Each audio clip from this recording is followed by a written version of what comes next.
ఏంటమ్మా ప్రెగ్నెంటా? ఎందుకు నడుస్తున్నావు? కూర్చో, పడుకో, ఎక్కువ తిరగకూడదు. ఇది తప్పు.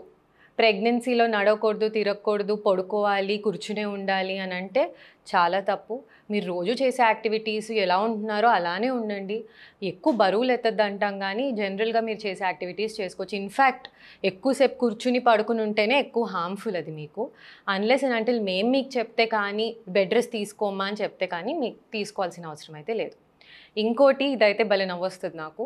నీ కడుపు ఈ షేప్‌లో ఉంది, నీకు అబ్బాయి పుడతాడు, నీకు పింపుల్స్ వస్తున్నాయి, నీకు అమ్మాయి పుడుతది.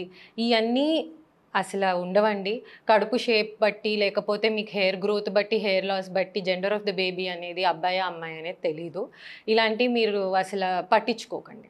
నెక్స్ట్ ఇంకోటేంటి అనంటే, నువ్వు ప్రెగ్నెంట్ కదా! బాగా తినాలి, పుష్టిగా తినాలి, బాగా వెయిట్ గెయిన్ అవ్వాలి అని అంటారు. అసలు అలా ఉండదు. వెయిట్ గెయిన్ అనేది ప్రెగ్నెన్సీలో నార్మల్లీ 9-11 కేజీస్ మంచిదంటాం. కానీ మీరు మరీ హెవీగా ఉంటే ఇంకా తక్కువ వెయిట్ గెయిన్ అవ్వమంటాము. సో, బాగా తినేసి మొత్తం షుగర్సు, తర్వాత బయట ఫుడ్డు, తర్వాత మ్యాంగోస్ ఎక్కువ తింటం ఇయన్నీ మంచిది కాదు. యాడిక్వేట్ నార్మల్‌గా తినాలి. అలా అని చెప్పేసి మరీ తక్కువ తినకూడదు, మరీ ఎక్కువగా తినకూడదు. దాని తర్వాత ఇంకా మనం కామన్‌గా వినేది ఏంటి అనంటే లాంగ్ డిస్టెన్స్ జర్నీస్ మీద. Long distance journeys is best to avoid. మరి వద్దు అని చెప్పము.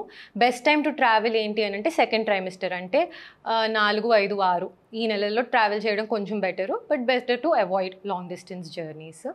ఏం తినకూడదు అంటే ప్రాసెస్డ్ ఫుడ్స్ అస్సలు తినకూడదు. స్వీట్స్ కానీ, sugary drinks Coca-Cola, Pepsi, Maggi ఇలాంటివి తినకూడదు. ఐస్ క్రీమ్స్ కొంచెం తగ్గించుకోవాలి. మ్యాంగో కూడా మరీ ఎక్కువ తినకండి. చాలా హై, ఇది సమ్మర్ సీజన్ కాబట్టి చెప్తున్నా మీకు. చాలా హై గ్లైసీమిక్ ఇండెక్స్ ఉంటుంది దానికి.